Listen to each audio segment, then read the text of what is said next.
औज़ुबिल्लाहिमिनश्शैतानिर्रजीम बिस्मिल्लाहिर्रहमानिर्रहीम। शुरू करती हूँ मैं अल्लाह के नाम से जो नहायत मेहरबान और रहम करने वाला है। मोअज़्ज़िज़ सामीन व कराम, अस्सलामु अलैकुम रहमतुल्लाह व बरकातहू। उम्मीद है आप खैरियत से होंगे। अल्लाह पाक आपके तमाम जायज़ हाजात को पूरा करे। अल्लाह पाक आपकी मुश्किलात का हल फरमाए। आमीन सुम्मा आमीन। हमारा आज का मौजू है ख्वाब में मूली देखना कैसा है।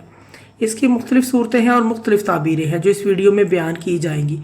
अगर आपने इस चैनल को लाइक और सब्सक्राइब नहीं किया तो कर दें, घंटी के बटन को भी दबा दें ताकि आपको आने वाली वीडियो का नोटिफिकेशन मिल सके।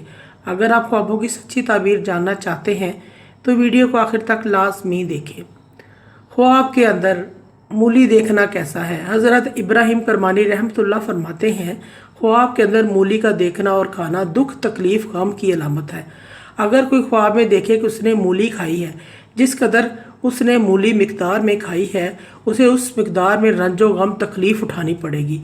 मूली देखना ख्वाब में बिल्कुल अच्छा नहीं है। ऐसे शख्स को सदका और खैरात करना चाहिए, इस्तग़फ़ार करना चाहिए। अगर कोई शख्स ख्वाब में देखे कि किसी ने ख्वाब में उसको मूली दी है या पाई है, ख्वाब देखने वालों को किसी से दुख तकलीफ़ पहुँचेगी, मुसीबतें पहुँचेंगी।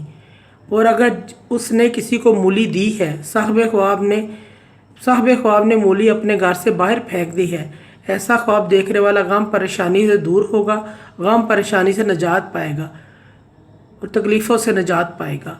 मोअज़्ज़िज़ सामीन व कराम, अगर आपको हमारी वीडियो अच्छी लगी है, पसंद आई है तो इसे ज़्यादा से ज़्यादा सदका जारिया समझकर लाइक करें और शेयर करें।